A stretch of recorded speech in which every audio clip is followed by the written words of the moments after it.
All right, good evening, everyone, and thank you for tuning in to the Tri-County Active Transportation Plan virtual public meeting for Coshocton, Holmes, and Tuscarawas Counties. My name is Megan Carmel, and I am the Transportation Planner and GIS Coordinator at Omega. Before we get started, we wanted to let you guys know that we are recording this meeting. So if there are any other folks who were not able to attend live, the recording will be available on our Facebook page as well as YouTube and the Omega website. And also, if you have any questions at all during the meeting, please feel free to submit any of those into the chat pod, and we will address those during our open Q&A at the end of the meeting. So a quick run through of the agenda. The purpose of this meeting is to review our draft Tri-County Active Transportation Plan, including the purpose of the plan as well as the content, and to ask for public comments on the plan. So before we dive into that, we'll give a brief overview of Omega and who we are as an organization. And then after the plan overview, we'll have time for any comments or questions you might have at the end. So a quick overview of Omega and who we are as an organization. We are a local development district and a council of governments with 10 counties and 12 city governments that we work with. So of our 10 counties, Belmont and Jefferson are not included in the Regional Transportation Planning Organization because they are covered by other metropolitan planning organizations. And of our 12 city governments, Martins Ferry, St. Clairsville, Steubenville, and Toronto are also not included in the RTPO, but they are covered by MPOs. However, these are included in the Omega region as a whole for community and economic development assistance. So some of the services we provide as part of our mission to provide a pathway to enhance community and economic growth in our region include planning assistance as well as funding and grant assistance. And as I mentioned previously, we're also a regional transportation planning organization, or an RTPO, which is the service umbrella that the Active Transportation Plan falls under. So as an RTPO, we do provide a range of short-range planning, regional transportation planning, and technical services. Today we're focusing on the Active Transportation Plan, but we also provide assistance with school travel plans, short and long-range regional plans, as well as GIS services, safety analyses, traffic counts, and grant writing services. So what is active transportation? Well, for the purposes of this plan, active transportation is essentially any non-motorized form of transportation. So in this plan, that mainly includes walking, biking, and buggy travel. Basically anything other than a motor vehicle would be included. Coshocton, Holmes, and Tuscarawas Counties see a significant number of non-motorized road users each day, which does include a large Amish population. So that's why we wanted to choose to focus on these 3 counties for the plan. So our long-term vision for the plan is to develop a safe and connected multimodal system throughout the Tri-County region for people of all ages and abilities. And in order to meet that vision, we've identified these 4 goals to help us get there. And those are to improve and advance safety through infrastructure and educational resources, to construct accessible sidewalks, bicycle lanes, buggy lanes, and trails, to promote and encourage healthy alternatives to driving, and to boost community and economic development. Now, as we start to look into the why behind this plan, this first map paints a pretty clear picture, especially to those who are already familiar with the region. So this map illustrates the active transportation need score, with 1 being less need and 4 being the highest need. So this score was developed by ODOT and is based on the percentage of the population that may be more vulnerable to unsafe or unreliable bike and pedestrian networks. So these are things like high minority population, high percentage of youth or elderly population, high percentage of people living below the poverty line, those with limited English proficiency, or high percentage of zero vehicle households. So as I mentioned earlier, we do have a large and growing Amish population in much of this region. So not only do we know that a large portion of the population already walks, bikes, and travels by buggy every day on the roadways in this region, but the data shown here in this map is just a further indication of the need for safe walking, biking, and buggy routes.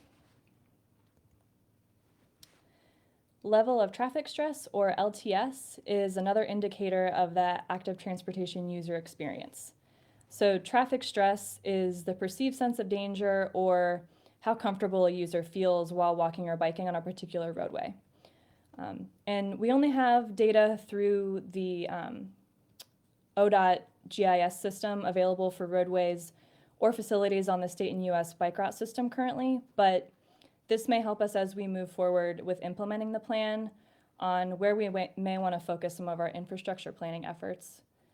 And so according to this data that you see here, approximately 60% of the Tri-County area's state and US bike route system is an LTS of 3 or 4, which is medium to high stress, which you can see on the map in orange and red. And then some of the routes you see with an LTS of 1 or 2 in green are either on designated shared use paths like the Holmes County Trail or on low traffic volume or low speed roadways. We also have an inventory of all the active transportation related crashes over the last 3 years. So these include any crashes involving a pedestrian, bicyclist, buggy, or other animal with rider, or any other type of non-motorist. So this is just a snapshot of the legend of the next map that I'm going to show you so you can kind of understand that a little bit better. So we have the crash type indicated by the various symbols shown here and the crash severity indicated by color. So red is fatal, yellow is serious injury, orange is any other type of injury, blue is property damage only or no injury. So for instance, if you see a red diamond, that would indicate a fatal pedestrian crash. So this is the map of the crashes involving a pedestrian, bicyclist, buggy, or other non-motorist over the last 3 years. And as you can see, we're seeing a high concentration of crashes in many of the areas we would expect due to the higher densities of Amish populations, like in eastern Holmes County, northwestern Tuscarawas County, and northeast Coshocton County, as well as the denser population areas like Dover and New Philadelphia and Coshocton. But we are seeing crashes, including those fatalities and serious injuries, scattered across the entire Tri-County region. So this is a problem across each of the counties. And in total, over just the last 3 years, we saw 166 total active transportation crashes, which equates to nearly 63% of all the active transportation crashes within the entire 8-county Omega RTPO region. So we are seeing the vast majority of the active transportation crashes happening just within these 3 counties. This map shows zero vehicle households by block group. And if we look at the percentages here, we can see that they are not small numbers. We're looking at close to a third of the Tri-County area, with over a quarter of the population not having access to a vehicle. So these households are almost certainly going to be walking, biking, or traveling by buggy every day. So this is just further demonstrating the need for safe alternatives to driving in these areas. And this next map is looking at commuters age 16 and up by census tract who walk to work. And if we look at the dark green area in eastern Holmes County, we see between 9 and 10% of workers walking in those census tracts. So based on the American Community Survey data that we have here, each of those 4 census tracts has about 2,000 workers or more. So we're talking over 800 people walking to work every day in just those 4 census tracts. So even though the percentage might look small when you look at the legend, when you compare those to the population, it's not insignificant. And this map is looking at commuters who bike to work. So again, in the darkest green area, we're looking at nearly 350 workers commuting by bike every day in just that 1 census tract. So based on these last 2 maps that we've shown, we're seeing a significant portion of the population walking and biking as their normal mode of transportation to work every day. And we also wanted to note that many of the roads in these areas are also filled with tourists, like in Amish country, who may be unfamiliar with seeing so many bicyclists, buggies, and pedestrians in the roadway. So this was just another important safety issue to consider in these areas. And this map is taking a look at the current active transportation network in the Tri-County region. We have 3 state and 2 US bike routes that run through the region, and these are colored by facility type, which includes paved shoulders, shared lanes, and shared use paths. And we also have on this map bike and pedestrian projects and any other known active transportation facility throughout the region colored by facility type as well. So much of this information came from ODOT's GIS database, but we also have other known active transportation facilities highlighted in green throughout the RTPO. So each county, as you can see, does have some type of active transportation infrastructure already existing, but there are some obvious major gaps throughout that system.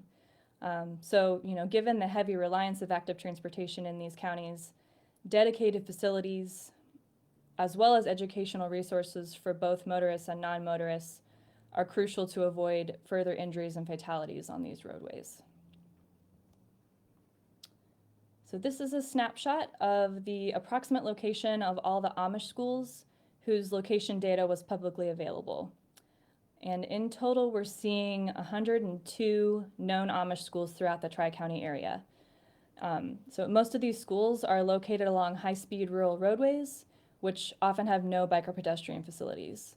So as part of this plan, we're working with the Northeast Coshocton County Infrastructure Connection on a Safe Routes to School initiative, which would make walking and biking safer and easier for school-age children in the Amish community. And this initiative will ultimately expand to the greater Tri-County area in future funding cycles. And also as part of this planning process, we did have a public survey, which helped us understand the needs and challenges with walking, biking, and buggy travel along the roadways. And this input from the public directly informed the content of the plan, as well as how we want to implement the plan moving forward. So looking at the results shown here, we found that most respondents found it at least challenging to walk, bike, or buggy in their community. And when asked what would improve your walking experience, we found that more or improved sidewalks, trails, and paths were highest on the list of improvements, with education for drivers and pedestrians also important. So based on these results, infrastructure improvements as well as education for both drivers and non-motorists would go a long way in making walking and biking safer and more enjoyable. And when asked the same question about the biking and buggy experience, we saw that designated bike and buggy lanes was the top improvement by a landslide, as you can see in blue there, including off-road paths and trails, but again, with education being a top concern. So similar results for the bike and buggy experience. And throughout the planning process, we had a series of stakeholder meetings with individuals one-on-one, with each county and their Safe Communities coalitions, and as a large group all together, to start identifying the most pressing needs within each county or community. And from those meetings, we developed a working list of the needs that were identified. So this map is showing a visual representation of those needs. All the needs are highlighted with red dashed line or a red star. And red stars are areas of interest that do have needs like new trails or safety studies, but they don't necessarily have a specific project location identified yet until further studies are completed. So more details on each of the needs shown on the map here can be found in the needs section of the draft plan. And we also have these needs categorized by rural areas, incorporated areas like cities and villages, as well as special areas for each county, since each of these community types has unique and varying needs. So some of these needs include things like bike and buggy lanes along some of your major state routes like State Route 39 and State Route 93, as well as focusing on some broader infrastructure efforts in areas like the Northeast Coshocton County townships, as well as the southern Tuscarawas County townships. So incorporated areas like Coshocton and Millersburg are in need of some sidewalk and trail improvements. Again, these are all outlined in detail in the plan itself. So looking at some recommendations, the recommendations highlighted in this map were developed directly from the needs identified during the stakeholder meetings. Again, rural and incorporated area projects are outlined separately in the plan. And this map shows each recommended facility by color. So bike and buggy lanes are depicted in purple, multi-use paths and trails are shown in teal, sidewalks are in red, and other projects are shown in gold. And we did also include any existing active transportation facilities and parks to show where potential connections might be. So details on each of these recommendations are also outlined in the plan in the recommendations section. So a lot of the bike and buggy lane recommendations throughout the counties, as well as some sidewalk additions in your incorporated areas, are going to help get started in getting a more complete active transportation network throughout these counties. So our main goal for the plan is to kind of use this as a guide and a jumping off point to start prioritizing some of the project recommendations and then to start assisting communities in actually going after funding sources to complete those projects. So as part of our increased education goal that we mentioned earlier, we did develop a bike safety brochure, which I will show a snapshot of next. And this highlights important safety tips for bicyclists that are specific to the Tri-County region.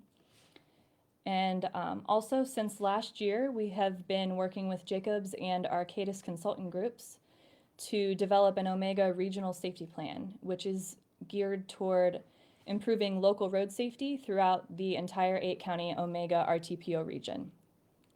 And active transportation is a focus area of that plan, so utilizing both of these plans in conjunction with one another is really helpful in securing some of that much needed funding throughout the region. And we do also have an entire section dedicated to the various relevant grants and funding programs available to assist in the implementation of this plan. So we're showing a snapshot of those funding sources in this table, but we do have more detailed information about each of these programs in the plan. So some of the funding sources on this table are ODOT's Transportation Alternatives and Safe Routes to School programs, which are dedicated to improving active transportation specifically, as well as other state and federal programs like ODNR's Clean Ohio Trails Fund and Recreational Trails Program, CDBG, and OPWC. And those programs may be able to assist with portions of a project. So we can utilize multiple funding sources to help fund a project if we get creative, and we are also able to assist communities through that process as well. So here we have a snapshot of the bike safety brochure that I mentioned. We really wanted to make something that was informative and focused on safety without being too cumbersome that was also specific to the region. So we have things like a quick safety check of your bike before riding, how to wear a properly fitting helmet, how to safely use bike lanes and abide by all vehicular traffic laws, proper hand signaling, staying visible even in dark conditions, and staying alert. And then all the photos that you see throughout the brochure are also from the Tri-County area. So everything that we've shown today is available on our Tri-County Active Transportation Plan webpage at the link that you see below at omegadistrict.org/tri-county. And we would really love your feedback on any part of this plan. So my contact information is available at this webpage as well, and at the end of the presentation today. So you can find a copy of the draft plan by clicking on the Tri-County Active Transportation Draft link in the middle of the webpage there. And we'll also have the recording of today's meeting on this page. And then also just wanted to note, we are also able to mail out printed copies of the plan for anyone who doesn't have access to the internet. So please let us know if that's something that you're interested in. So we will have a 45-day comment period. So if you have any comments or questions, please send those to us by June 7th. Again, my name is Megan Carmel. My contact information is shown here. Feel free to send us comments by email, phone, or mail. And again, you can view more information, including a copy of the draft plan on the website shown here as well. So with that, thank you everyone again for attending, and I'll take any questions. Looks like we had one on the chat pod. Yes, we do. Joe Crocker asks, we have a very active group of people in Tuscarawas County working to build biking and hiking trails. Our biggest issue is funding. We get ODOT grants and ODNR grants, but we still have to raise tens of thousands of dollars for each project. Local foundations only award grants once a year or longer, depending on if you recently received a grant from them. The remaining money requires volunteers to visit businesses and knock on doors to get donations. We could do much, much more if funding was available without all of the required local match dollars. Any ideas? Yeah, so one thing that we can absolutely assist with, and we do understand the frustration and issues that come along with trying to secure funding, is I'll back up a couple slides. So some of these programs listed here, we're able to kind of stack on top of each other to kind of help with that. So we understand that, you know, local match can be a big issue for a lot of these communities. So something like Safe Routes to School is a really unique program in that it doesn't require a local match. So sometimes you can go after that for some of your like environmental and right-of-way and preliminary engineering because there's no match for that, and then maybe go after TAP for your construction costs. So there are ways to get creative with that, and definitely reach out to us and we can assist you with that. So that's kind of one way to go around that funding issue.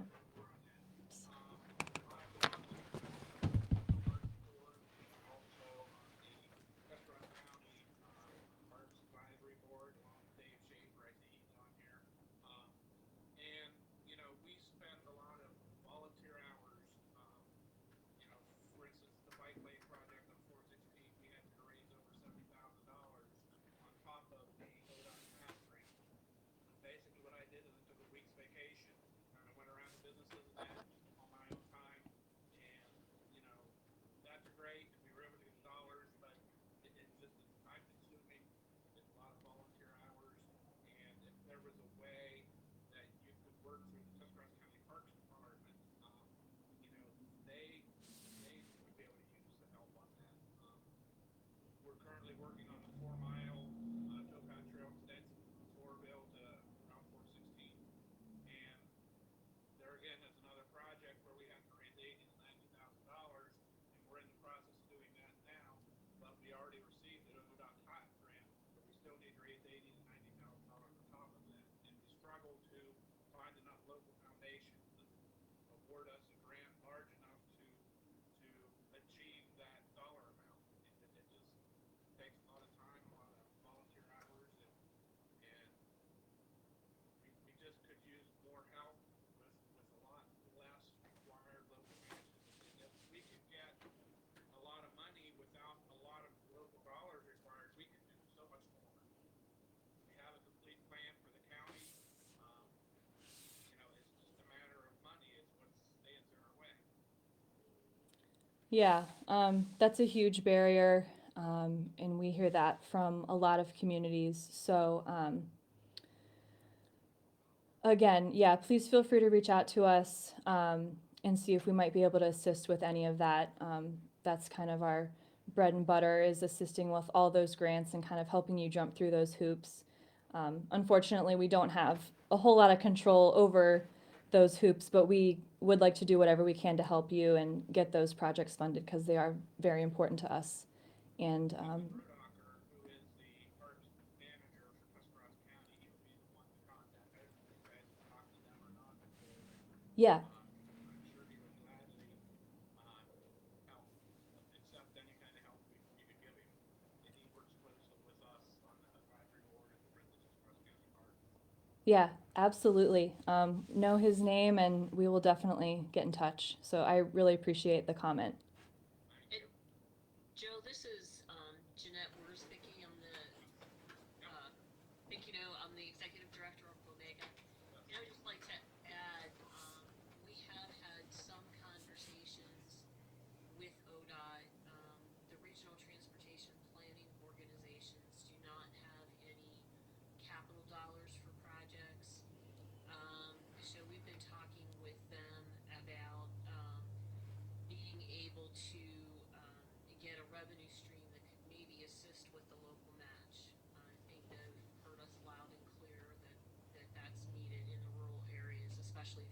mission region.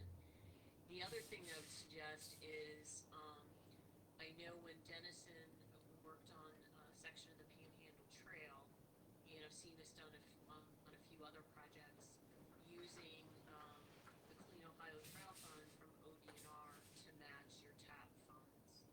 There are also a couple other funding programs that may be used to help with your local match, but getting that local match is very important, and I know a lot of our communities struggle with that. But sometimes you are able to bundle up different funding. And we also work with Dan Rice in Otter County. We try to coordinate our fundraising so that, one year they go after Clean Ohio, next year we do Clean Ohio. So there again, we have time limits because we're working on multiple projects at the same time. You're limited on how many times you can get those grants per year. Absolutely, and I think my hat's off to you guys, because I think Tuscarawas County was the first in our district to have to develop that trail and green space plan, and I think that's really awesome. Takes a lot of volunteer hours, but thank you. All right, looks like we have some more questions in the chat pod. Okay, our first question is, does someone local have to take charge if the recommendation is for the plans, does someone local have to take charge if the recommendations in the plan are to be implemented? Specifically, the one I'm interested in is the Safe School Initiative encouraging students to bike to school. Okay. Yeah, so typically your applicant is going to be either your city, your township, or your village, but we do work in conjunction with the school district on that as well. So, but if you are interested in that, whoever your jurisdictional contact would be, feel free to reach out to us and we can get you started on that process. Our second question says, I'm curious if my property could qualify for bike racks or educational brochure racks for biking and hiking safety. Is that a possibility? I'm not sure. Reach out to us directly and maybe we can have kind of a side conversation on that. So it usually has to be publicly accessible. So that might be the only hoop that we have to jump through there. But please reach out to us and we can get more details on that and see if we can make that work. And our next question says, can CDBG be used as local match, i.e., does it lose its federal identity? Yeah. Hey, Jeanette, would you be able to chime in on that one? I'm less familiar with CDBG. The big thing with CDBG, and this would be an eligible project for some of their programs, is that it does have to benefit at least 51% low to moderate income participants. So that would be the first step. And the Office of Community Development at the Ohio Development Services Agency looks at matching funds, particularly with ODOT. That would be something that we would need to talk to them directly about. They like to see projects proceed in a timely manner, and so a lot of it is timing to make sure that when the funds from ODOT are available, that they would mesh with the same cycle as CDBG. So it is a potential. There would be some hoops to jump through, but that could be a possibility. Okay. I had a quick follow-up, if I may. Yeah, go ahead. I actually know a lot of the people on the call. So I'm Gabriel Riggle from the village of Tuscarawas. So most of my concerns have been addressed. The one thing I would like to point out is that projects are happening in Tuscarawas County. For example, Fort Washington had State Route 36 repaved when it went through the town, but the sidewalks weren't a part of it. So if you drive through Fort Washington, it's kind of sad actually, and I can compare it to when I I was in the Peace Corps, when America built a road from from the capital of the country I served in out to my village, they redid all the sidewalks in the villages along the route. So, and then the domestic option is our village. Joe Crocker and I are from Tusky. There are beautiful sidewalks along State Route 416 going through the village, which the village worked very hard to acquire, or not to acquire, but to implement. So, what I'm driving at is when a project goes through a village like Fort Washington, ODOT needs to bake in sidewalks. It's Tusky looks like a complete town now that it has the sidewalks from corp to corp on 416. And people are using them. My mom loves them. She's walking the dog on them all the time. And then you compare that to Fort Washington, which hasn't seen that kind of investment. All that we did was just put the road to the town so trucks can go through. And I think that there needs to be a shift for the sidewalks to be baked into the project, at least for the state level. And if you want to justify it on Safe Routes to School was a great attempt for Fort Washington, so kids could walk to the school that's in the town. But Americans with Disabilities Act, if you have to look at it like that, like people in wheelchairs, if they're in Fort Washington, they're going to have to go in the road to get to the convenience store, which is the only commerce in the village. So that is all I have to say, and I would like to thank the people that showed up, and God bless Joe Crocker for all of his volunteer hours that he's put in. Hey Gabe, that was a really good point, and that's something that we recognized as a regional transportation planning organization as well. So it's off to a slow start, but we did initiate some robust discussions with ODOT. We now have access to their proposed paving projects. We're starting to look at those that are planned for maybe 3 to 4 years in the future, so that as they go through a village such as Port Washington that needs sidewalks, then we can communicate with the village officials at Port and say, hey, can we go after transportation alternatives program with you as the project sponsor to get those sidewalks incorporated into the project. So that's a new initiative that we started this year. So it'll be a few years before we see the benefit of that. But you're absolutely correct. When ODOT is planning those projects, we all need to be at that table and say, well, let's think beyond just resurfacing this road. You're absolutely correct.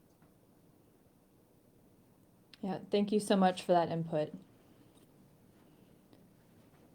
Are there any other questions or comments?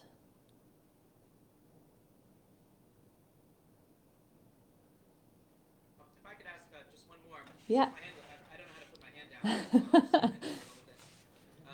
Is there any thoughts that Joe Biden's big infrastructure plan, will have money for these kind of projects? Because I think Mayor Pete is head of USDOT, and he is a big supporter of this.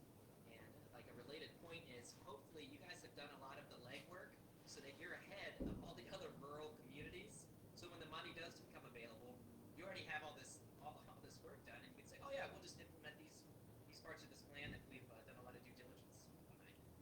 So that's definitely my last comment. Thanks, guys. So we did just hear about a new complete streets bill. Has that been passed?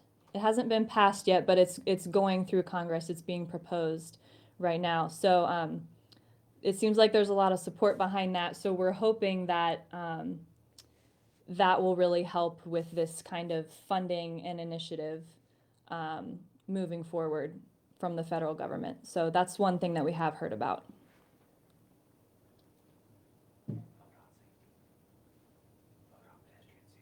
Oh, and then as far as with ODOT goes, like at the state level, ODOT does have a new safety application coming down the pipeline that's going to focus on more systemic and pedestrian improvements.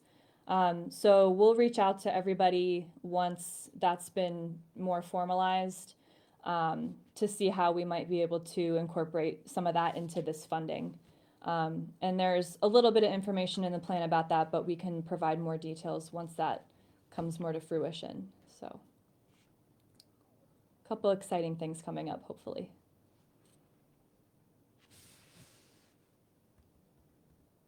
All right.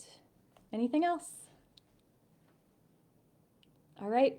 Well, with that, we will wrap up. Thank you, everyone, again, so much for attending and for all of your questions and feedback. There were a lot of great points made in this meeting.